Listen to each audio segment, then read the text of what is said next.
Hey everybody, we're here for a new episode of the show that has yet to be named. I'm here with Putty Man. Today we're talking Warner Brothers, Discovery, DC. DC. James Gunn?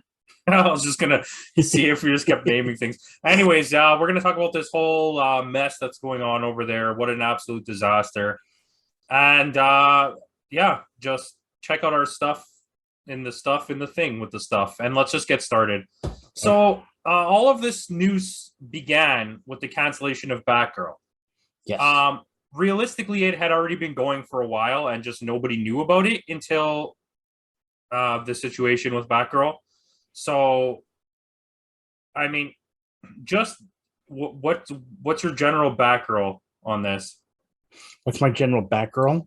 She's Batgirl. She's a bat. She's a girl that becomes a bat, and she's a girl. But Yeah, I don't want to go ahead and go into the pronoun game. But it's if she wants to be a girl, it could be she, her, he, him, they, there. I'm not saying that has to be a girl, but clearly it's a girl. and this is the moment when I regret asking Putty to do anything. No, no. Listen. I'll jump in. Here's the thing. I know I got what I heard about. I got worried about the whole James Gunn thing, and I heard that he did tweet that he would actually still be doing Peacemaker, apparently. So that's not affected. And we're still in the middle of the Harley Quinn thing. But I will be honest, I feel like this is going to hurt no matter what if we do lose Warner Brothers as a successor to HBO Max, because I get HBO Max for some other things like Adult Swim, but they don't even get the next day kind of stuff. So there's no use for me keeping it if I'm not getting my Warner Brothers fix on there. And that's literally the only reason why I have HBO Max, if that makes sense. So, um, yeah, there you go. I mean, that's my whole point. I don't know what's going to happen, what the outcome is going to be, but it's stupid. I mean, it's like it's Warner Brothers is already on shaky grounds with the whole, all the cast members of all these movies having problems, and now we're going to add to this.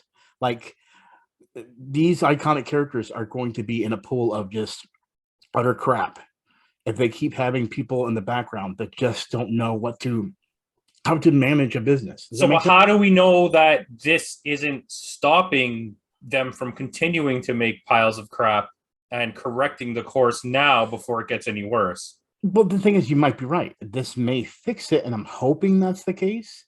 But the problem is when I found out that even Peacemaker is still a go, that means that there's some things you're like, okay, we're gonna do this because we've already planned out. Like, isn't even Batgirl done already? Like, didn't they actually say that Yeah. she already had finished? So Like, what's the okay, point of so I'm this? gonna throw a wrench into the situation because or else you're just gonna keep talking about Peacemaker for the rest of this episode. Wow. I don't forget about Peacemaker. That's the least important thing happening right now. And if they never made another Peacemaker, I don't think anybody would notice. It's and not that the last season was bad at all. Yeah. I just think that in terms of the value of the property, it doesn't have any, especially because it's a straight to streaming show. Well, yeah. So it's not making them any money. Do you know what I mean? The Yeah. people they didn't really gain subs for that show existing. But they're gonna lose subs because if I don't have that, why is the point me keeping it? Well, I mean, there's a lot of other good things. HBO Max is probably the best streaming service. But okay, let's hold on. I'm not even letting you talk. You had enough talking time. So before you even count what they've canceled now, so I'll go through a list, but Okay.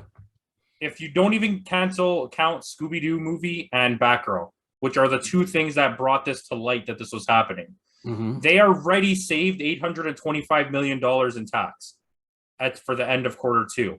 Okay. So Batgirl and Scoob are going to fall into Q3 savings whenever that gets announced. So they're looking at saving over $1 billion. And to me, before I get into what I don't like, I think there's definitely something going on here. They just took over this company. So their first thing is like, we're going to show the stockholders that we're going to save you all this money. And you've just immediately showed them over $1 billion of savings. People are immediately going to be like, wow, this is amazing.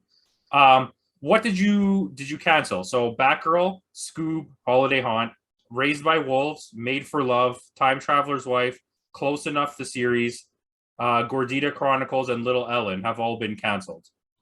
Those are where I believe most of those were HBO Max things. Okay. Did I want to see Batgirl? Yes, I was actually decently excited for Batgirl, but like if the rumors about it are true, is that from test screenings it was an absolute disaster, and nobody understood the reasoning for why Michael Keaton was there, because apparently the Commissioner Gordon is J.K. Simmons, who's from the DCEU main universe, but the Batman in it was Michael Keaton. I did not know about this. Actually. Yeah, neither did I. This is only like recent findings. Okay. So first off, that means that sounds like it's a good loss in that thing. But the thing I'm concerned about is just in generalization, like Warner Brothers itself. Because I mean, okay, what else is going to be lost as far as because you named off all the stuff, and I'll be honest with you, 90% of the stuff I had no idea what it was. Like I had no idea what like a couple of those only things. 90%, like what the hell was that?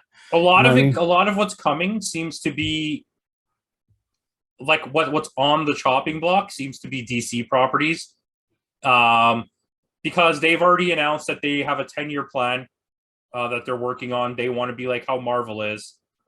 So Shazam is happening and Black Adam is happening. We know that Flash is happening. So I'm assuming they're going to use Flash to reset the universe. The new universe is going to be centered around Black Adam and Shazam. Okay. And then we're still probably going to have Aquaman and Wonder Woman. Okay. And then everyone else is going to be new after that. See, that's what I'm saying. That's what we talked about before. Remember, we actually stated that we thought that they were going to centralize them and then recast for the others. The problem I'm seeing is, okay, yeah, if they do a Feige thing, it will work 100%, or at least if they do it properly. I'm saying it will work. The thing is it too late though?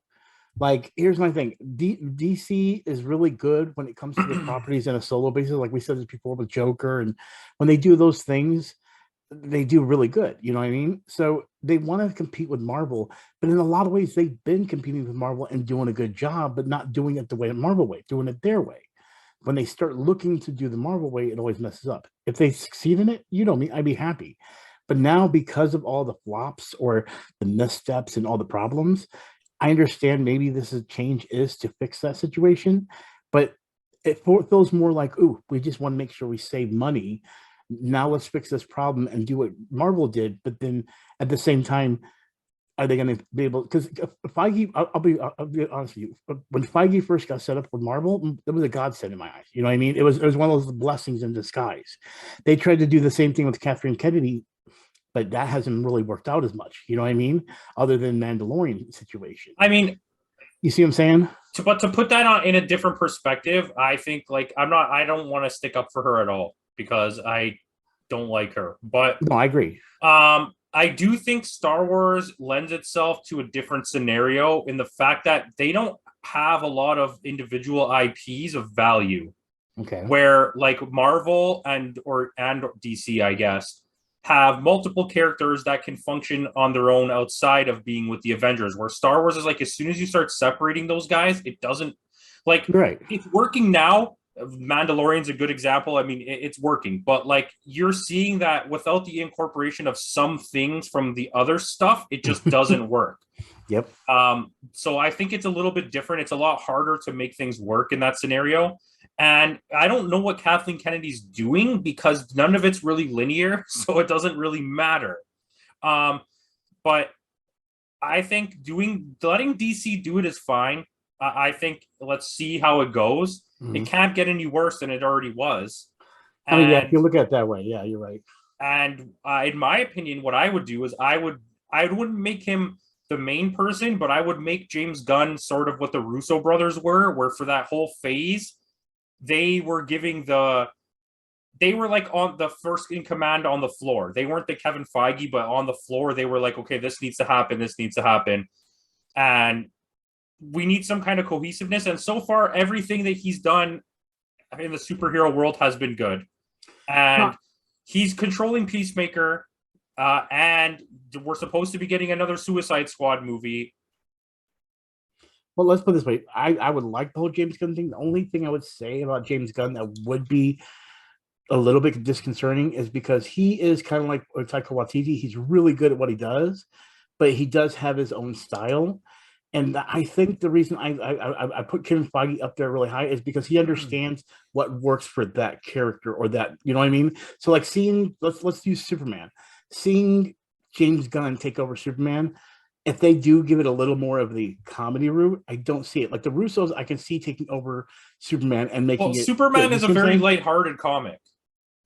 No, I get it, but that's what I'm saying. But he's the Captain America of their world. You know what I mean? He's like the do-gooder. You know what I mean? But the comedy of Captain America has worked in all the movies. But I understand what you're saying. I disagree, but I do understand what you're saying. And I think he doesn't need to be the one who makes the Superman movie, but he could be the person who's like, okay, well, to make sure we connect properly with this movie, I can see that. Let's do this, because like not all of the Marvel movies have the same tone. This phase that we're currently in phase 4, every single thing has the exact same tone.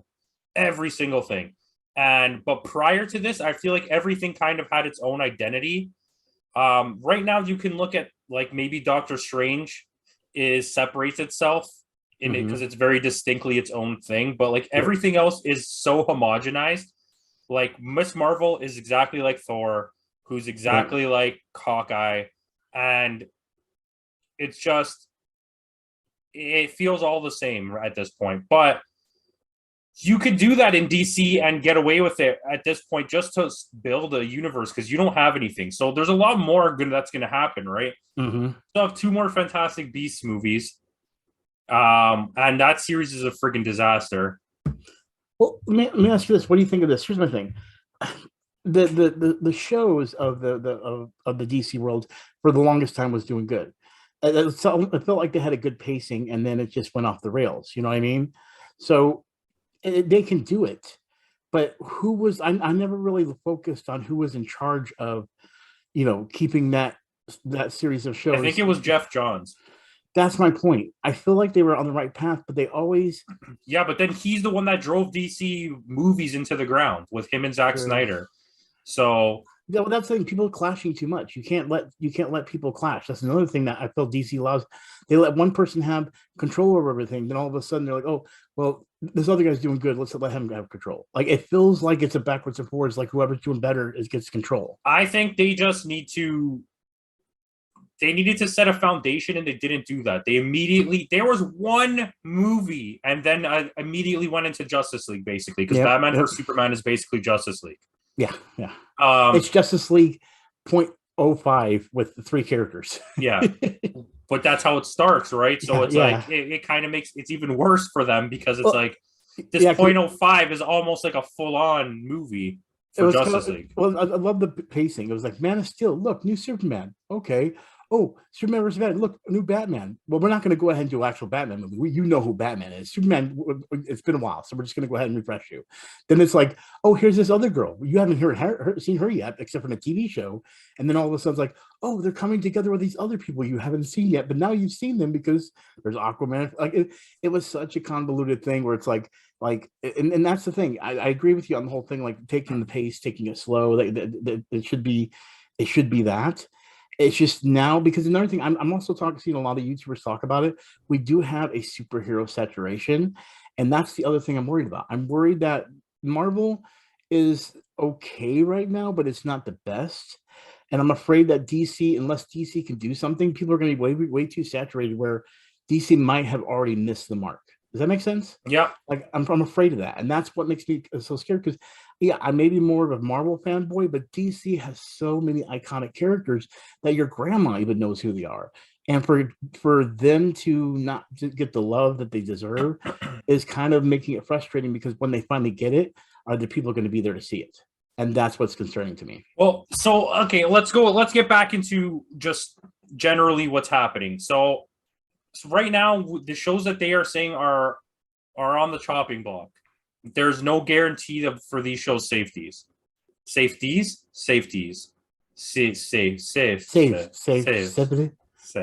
Our Flag Meets Death, which upsets me because that was a great show. Gossip Girl, Pretty Little Liars, Original Sin, Hacks, Warriors, Titans, if Titans next season is not an absolute banger, I can see that, because season 3 was terrible. Doom Patrol, which is weird to me because it's a really good show. Harley Quinn, Yeah, Another weird one to me because it's probably costs very little to make, and it's like it's one a of their very more popular yeah. shows.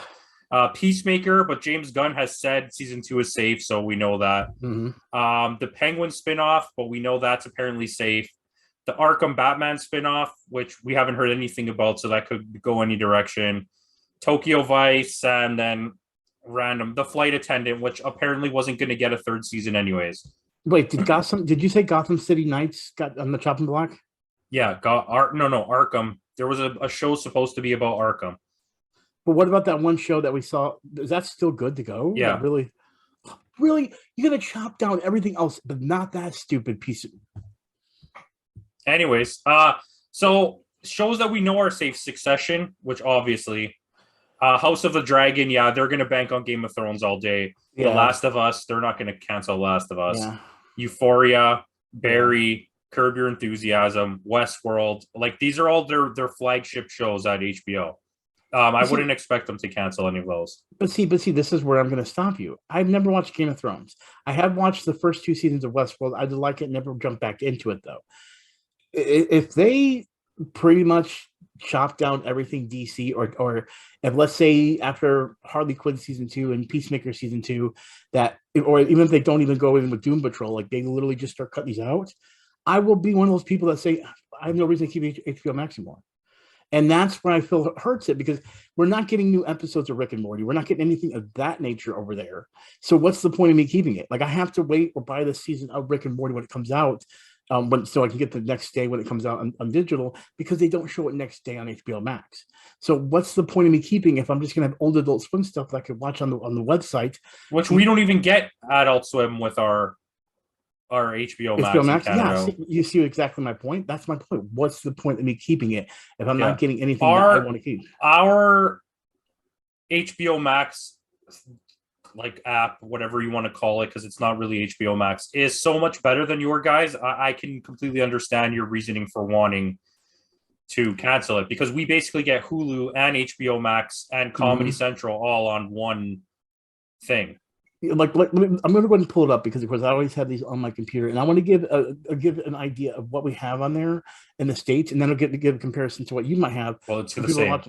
Well, no, it's pretty much the same. But here's the thing: for me, when I look at it and I go to, for example, all the companies, you have HBO Max, Max Original, DC, Turner Classic Movies, Adult Swim. There's the Ghibli Studios, Cartoon Network, Looney Tunes. Which the one that I don't understand is why you guys have Studio Ghibli on HBO Max, because Disney owns the rights to. Well, have you not noticed? There's a lot of things that are on HBO Max that Disney still has, that Disney owns, but they're still over here for a little bit, because I guess they had a contract before they bought Fox. Yeah, which I find that so strange to me, because they've had Ghibli since the 90s. They're the ones that started helping them bring it with the voiceovers to North America. But to me, it's like, I saw a lot of people complaining about that, and I'm like, what are you guys worried about? If it gets taken off HBO Max, it's just going to move to Disney. Yeah, so it's not like it's going anywhere. I'm just saying, has nothing to do with you. Yeah, I just wanted to bring that up to let people know those Ghibli movies are just going to go to Disney. But that's my point. I just got introduced to that, and that was the reason for me watching HBO Max. But I haven't always watched that lately. The only thing I watch on here is DC and Adult Swim. Now I'm just talking about by myself, okay? So you take that off. Let's just say there's somebody out there just like me, like that. You know what I mean? That's an adult that only watches those 2 things. You take all that stuff from there, no reason.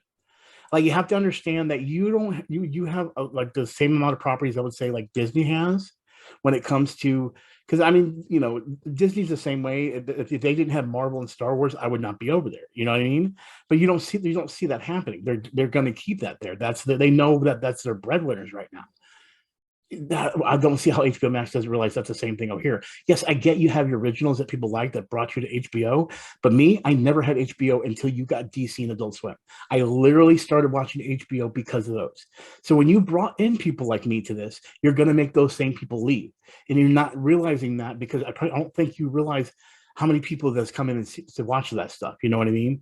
And I mean, you would think they'd have the stats over there for it, but maybe there isn't. Maybe I'm just delusional, and I'm literally the only person out there that only got it for that. Well, I'm the only person out there that's upset that they canceled Scoob Holiday Haunt. So, and I hated the first one. I've never even seen it, to be honest with you. It's really bad. but I just watch all the Scooby-Doo movies. And so like this leads to like more things. Like, are the DC animated movies safe? Are the Scooby-Doo animated movies safe? Well, see, here's the thing. I never got remember there was the DC app they had, and I never got it when it first came out, and then everything moved to HBO Max, and I was going to get it, but there was such a saturation. Like HBO Max, we couldn't even get it because it didn't exist here. See, that's the other thing.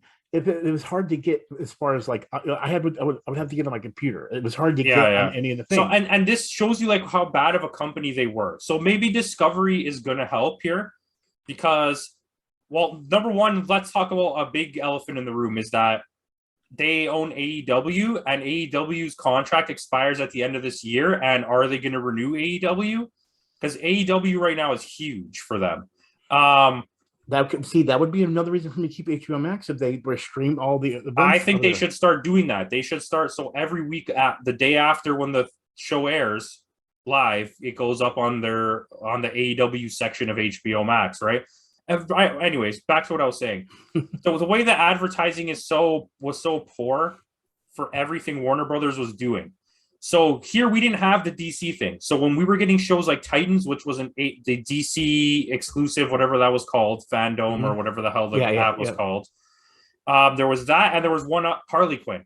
Yep. And we didn't know here that Harley Quinn was going to be on our Crave service, which is like HBO Max, and then Titans was going to be a Netflix original outside of the States. So we're here thinking we're just never going to get to watch these shows. Mm-hmm. So everyone here who's a fan was like trying to pirate them and like figure out ways to watch the shows, only to find out it just popped up on Netflix the whole show. And you're like, what the fuck? It's been here this whole time. They didn't tell anybody that. Like, how are you trying to get views when you're not even marketing yourself properly? And I think Warner Brothers is a big mess. Mm-hmm. So as bad as it sounds with all these things leaving, I mean, it could fix a lot of situations because the big thing now that everyone has their fingers crossed because they canceled Supergirl, the movie that was coming. Mm-hmm. And then now everyone's hoping that they're not going to cancel Blue Beetle because it looks from the stuff we've seen from that, it looks amazing.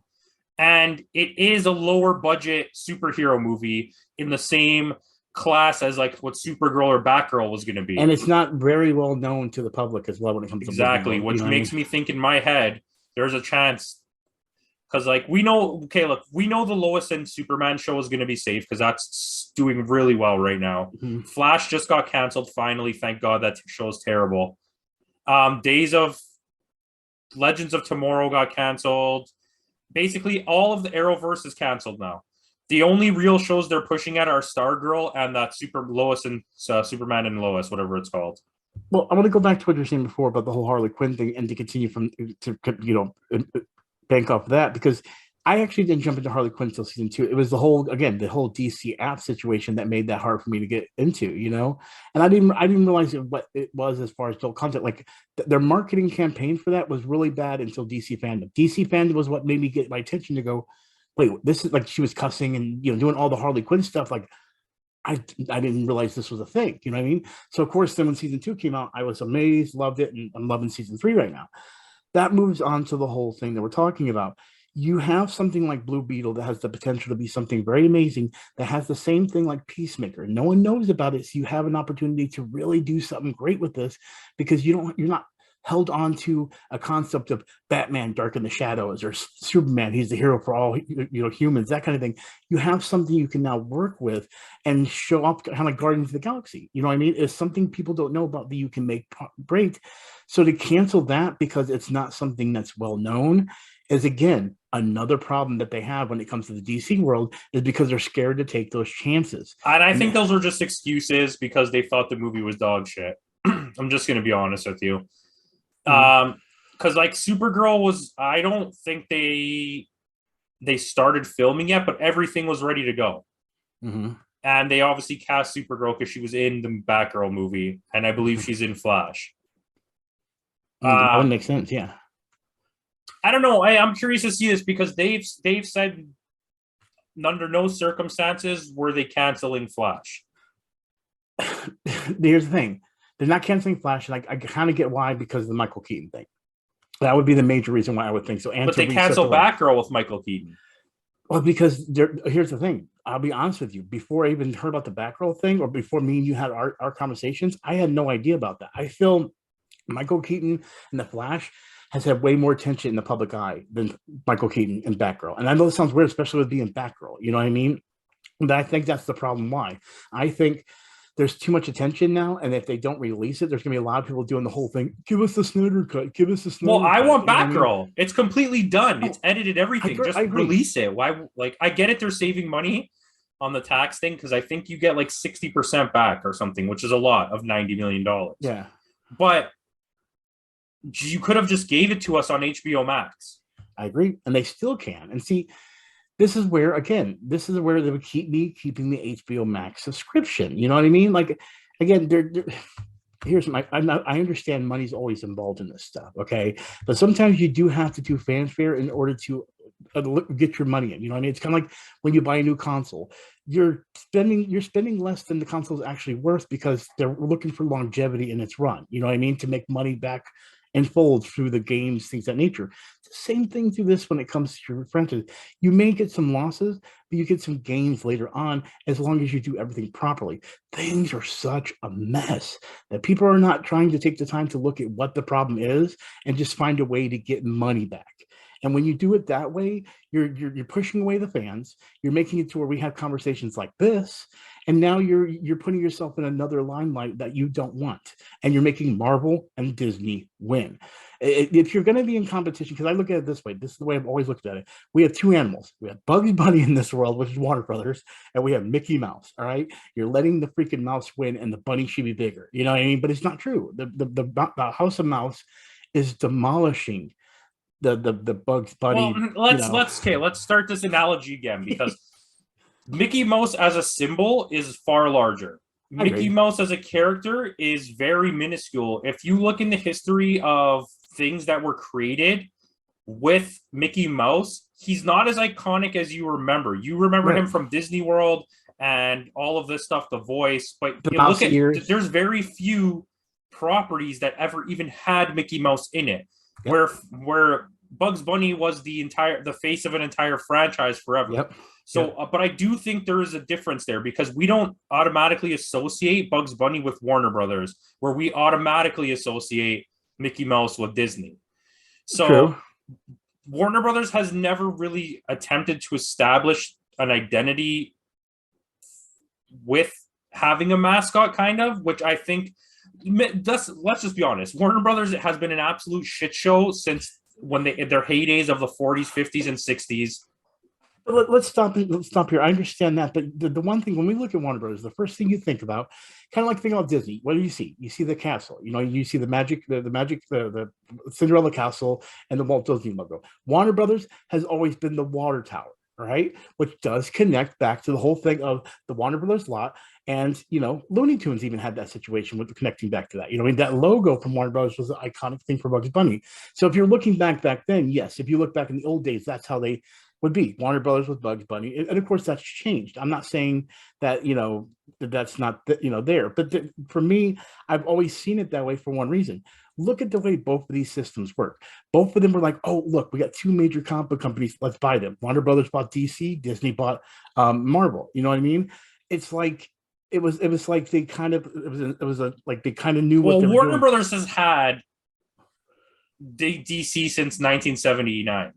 Well, yeah, or 1978, whatever your Superman was. Right, well, yeah, I agree, and that they did it way before Marvel did. But my whole thing, you could kind of see the similarities. What I'm trying to say, you know what I mean? I get it. I think that they just need to figure it out. They have a lot of huge properties, right? Because you have Game of Thrones.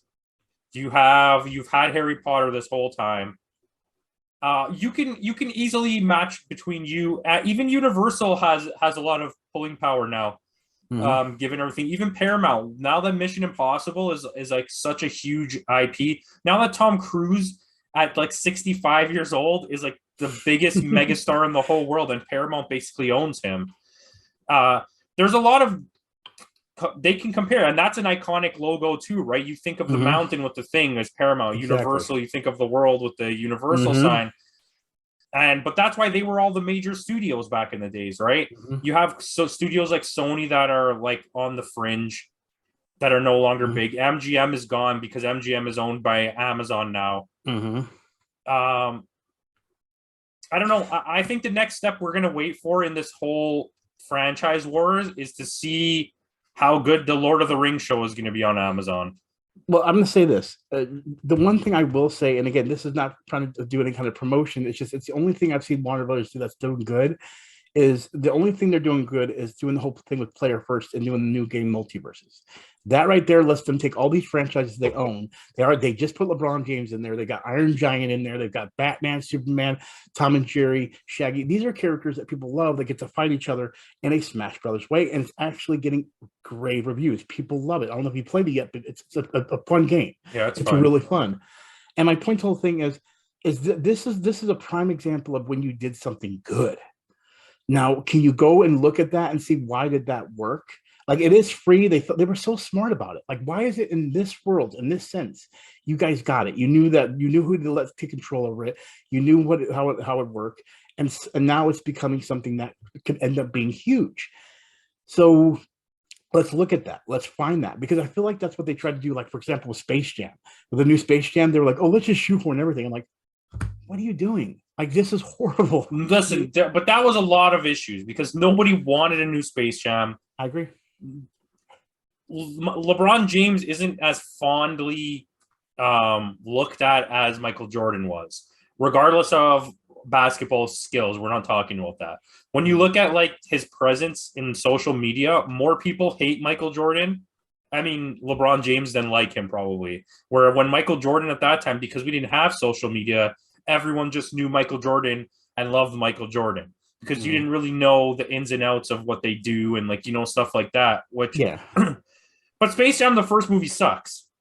Yeah, it's absolutely terrible. If anyone wants to go back and watch it, feel free. But it's still better than the new one. The new one is one of the worst things I've watched. I think I gave it like a 2. Here's my thing. I know comparing the two is not good because original Space Jam isn't the best, but like if you actually had to put them side by side, it looks like it's Oscar winning compared to what this is the difference. You have things like Bill Murray and I agree. Fucking Newman. Yeah, I can't think of what his name is. George Wendt. Is that what his name is? I think it's George Wendt. Yeah. I don't believe that for a freaking second. Wait, I know a fat guy named George Wendt. I thought that was him. That might be the guy. I met this guy. His name was George Wendt. His name is Wayne Knight. I didn't even have to look it up. You know who George Wendt is? That's the guy from Cheers. Yeah, I was gonna say that. I was literally gonna say that. Isn't that the Cheers guy? Yeah. So, and you had legendary basketball players in that movie at that point of time. Charles Barkley, Muggsy Bogues. And then in the new movie, you have a female basketball player who, like, that's fine. I get what you're trying to do. Nobody knows who she is.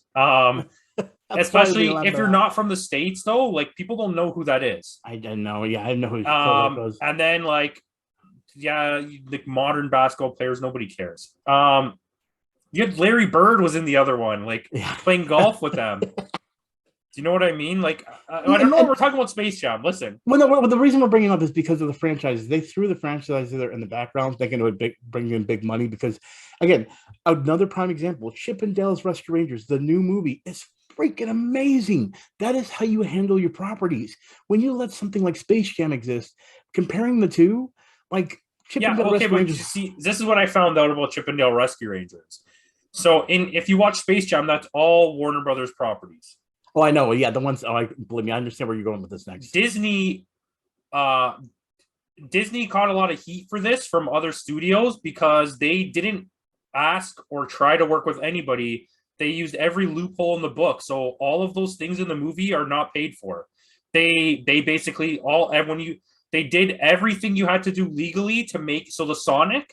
Because it's not actually Sonic and his name is Ugly Sonic, they don't have to pay rights for it. Well, because Batman doesn't show the Bat logo, they don't have to pay rights for it. No, I get those points, but like for example, like what's his name from South Park? They actually went to the people, like little things like that. They did go to the people and say, "Hey, could we put this? We borrow something." So But where did you hear that? Because an interview with freaking with Yorma, not Yorma, but what's the other guy from Lonely Island? The guy that directed the Chippendale Rescue. He actually yeah, talked about how he did it. yeah, their But friend, the yeah, third guy. That's what his name is. Their friend. Akiva Schaffer. Akiva Yeah, Schaffer. yeah. Akiva Schaffer actually did a whole interview, and he said, "How did you get these?" And he did the same thing. He said there was a loophole with the ugly Sonic, but then he said there was other ones where, like for example, some of them would say, "Okay, well we'll give you a character that's not really that big in our world, and you could throw it in there." You know what I mean? That might have been stuff that happened, and it really did work. But see, that was the point I'm talking about. You talk about the loopholes. Yeah, they used the loopholes, but it still kind of worked. Where over here, they're throwing in Pennywise in a basketball game in the background. You have so many things. Why is Pennywise in the background? First of all, I'm saying that out loud makes me think that I just bumped my head and I'm saying something stupid that doesn't exist. No, this exists. Pennywise is in the new Space Jam movie in the Okay, you background watching have wrestling. like the cast of Baby Jane or whatever that movie was called. Like you have literally the cast of like horror movies from the 1950s in the background, like as if any like not even the parents are gonna know who those people are. So I don't know. I don't have anything else. I'm done with Warner Brothers for now. That's hilarious. Well, yeah. But anyway, yeah. That's again. They're one path they're good, one path they're another. Hopefully things get fixed. So Yeah, I just hope they get it together. That's all. Guys, let us know what you think in the comments, and thank you for watching.